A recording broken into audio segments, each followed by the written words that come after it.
takbir.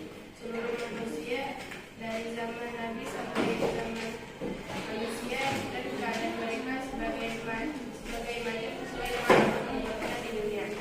Sekian dari saya. Wassalamualaikum warahmatullahi wabarakatuh. Waalaikumsalam warahmatullahi wabarakatuh. Perkenalkan, nama saya Priya Malia. Saya perwakilan dari kelompok B ingin menjelaskan tentang yaumul hasyar, yaumul mizan, dan yaumul jazaa. Yang pertama ada yaumul hasyar atau yang biasa disebut sebagai yaumul hasyar. Hari ini adalah hari dikumpulkannya seluruh manusia yang telah dibangkitkan dari kuburnya di sebuah padang yang sangat luas bernama padang mahsyar. Di padang mahsyar keadaan manusia sangat susah. Tidak ada yang dapat menolong kecuali dengan kehendaknya.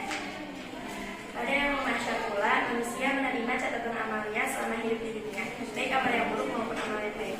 Orang yang beriman dan beramal soleh merasa gembira melihat catatan amalnya. Yang kedua, ada yaumul mizan dan yaumul hisab. Dua istilah ini memiliki makna yang hampir sama. Arti kata mizan adalah timbangan dan hisab artinya perhitungan. Yaumul mizan ialah hari ditimbangnya seluruh amal baik dan buruk manusia untuk menerima keadilan dan balasannya masing-masing. Yaumul hisab yaitu hari diperhitungkan seluruh amal perbuatan manusia. Pada hari itu manusia akan menerima balasannya masing-masing berdasarkan keadilan dari Allah. Rasulullah menjelaskan bahwa perkara yang pertama kali akan diperhitungkan ialah sholat seseorang. Bila seseorang tidak pernah meninggalkan sholat dan sholat itu dilaksanakan dengan khusyuk, dia akan mendapatkan kebahagiaan di akhirat. Yang ketiga ada yaumul jazaa. Yaumul jazaa adalah hari dibalasnya amal perbuatan manusia. Perbuatan baik sekecil apapun akan mendapatkan balasan. Begitu pula perbuatan jahat sekecil apapun akan mendapatkan balasan. Apabila timbangan amal baik kita lebih berat, maka akan mendapatkan balasan surga. Begitu pula dengan timbangan amal buruk, jika lebih berat, maka akan dapat balasan neraka. Sekian dari saya. Wassalamualaikum warahmatullahi wabarakatuh.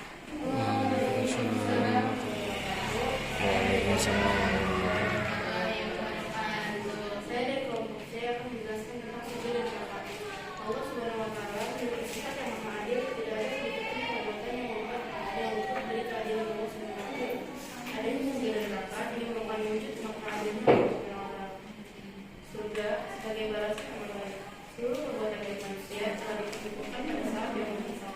Balasan Allah Subhanahu wa Ta'ala terhadap perbuatan baik tentu balasannya sangat menyenangkan dan memuaskan. Balasan yang memuaskan itu berubah saja di dalamnya penuh kenikmatan yang melebihi kenikmatan Tuhan. Allah Subhanahu wa Ta'ala berfirman, Innal ladzina amanu wa 'amilus sholihati ulaika hum khairul bariyah. Jazaohum 'inda rabbihim jannatun 'adnin tajri min tahtiha al-anharu khalidina fiha.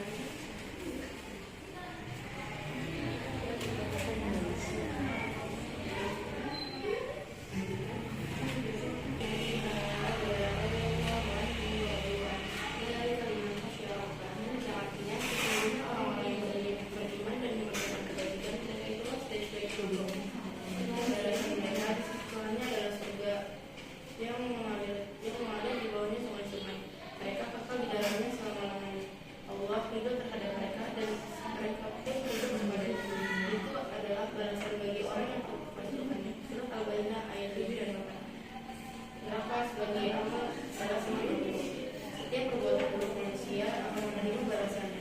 Perbuatan buruk siapapun akan menerima balasannya, yakni neraka.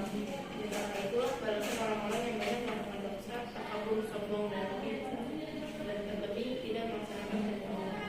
Allah Subhanahu wa Ta'ala berfirman, Innal ladzina kafaru bil hasil kitabi wal musyrikina fi nari jahannam khalidina fiha. Ulaika hum syarrul bariyah. Artinya, sesungguhnya orang-orang yang kufur dari golongan ahlul kitab adalah orang-orang musyrik akan masuk neraka di jahanam. Mereka kekal di dalamnya. Mereka itulah seburuk-buruknya makhluk. Surat Al-Baqarah ayat 6. Sekian dari kami. Waalaikumsalam warahmatullahi wabarakatuh. Saya perwakilan dari kelompok A ingin bertanya kepada kelompok B. Sebutkan 3 contoh amal buruk ketika hidup di dunia dan malaikat apa yang menanyakan amal buruk.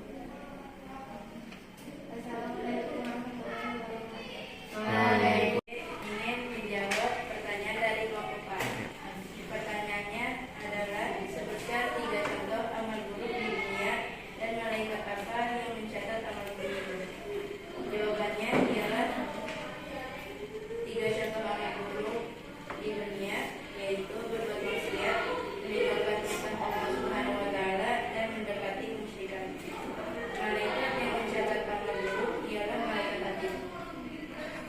Ya, bagaimana kelompok A?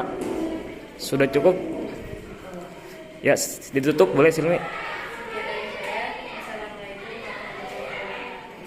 Waalaikumsalam warahmatullahi wabarakatuh. Nama saya Nurhadi, saya perwakilan dari kelompok B yang akan nanya. Pertanyaannya adalah, kalau selama hidup berbuat dosa, pas akhir hidupnya itu dia bertobat, apakah itu masih diterima? Assalamualaikum warahmatullahi wabarakatuh. Waalaikumsalam warahmatullahi Nama saya Nadia Asilan dari kelompok C. Saya ingin menjawab pertanyaan dari kelompok B. Pertanyaannya, kalau selama hidup di dunia ia selalu berbuat dosa, tetapi di akhir hidupnya ia bertobat, apakah tobat diterima? Jawabannya, iya diterima, sebab Allah Maha Pengampun bagi hamba-Nya yang masih berusaha untuk bertobat. Karena tidak ada kata terlambat untuk bertobat sebelum atau meninggal. Ya, gimana kelompok B? Cukup. Ya. Dari saya, wassalamualaikum warahmatullahi wabarakatuh. Waalaikumsalam.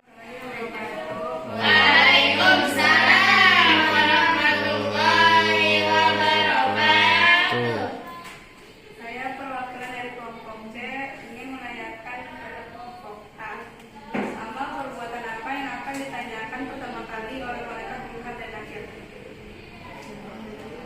Sekian dari saya. Assalamualaikum warahmatullahi wabarakatuh. Waalaikumsalam warahmatullahi wabarakatuh. Saya Siti Fadiyah Subiranti dari kelompok A ingin menjawab pertanyaan dari kelompok C. Pertanyaannya, amal perbuatan apa yang akan ditanyakan oleh malaikat Munkar dan Nakir? Jawabannya, Rasulullah Shallallahu Alaihi Wasallam menjelaskan bahwa perkara yang pertama kali yang diperhitungkan adalah salat seseorang. Bila seseorang tidak pernah menunaikan salat dan salat tidak dilaksanakan dengan khusyuk, dia akan mendapatkan kebahagiaan di akhirat. Sekian Gim- jawaban dari saya. Ya, terus tanggapannya gimana kelompok C? Cukup atau perlu ada tambahan? Cukup. Ya, boleh Pak Diri tutup. Assalamualaikum warahmatullahi wabarakatuh. Waalaikumsalam.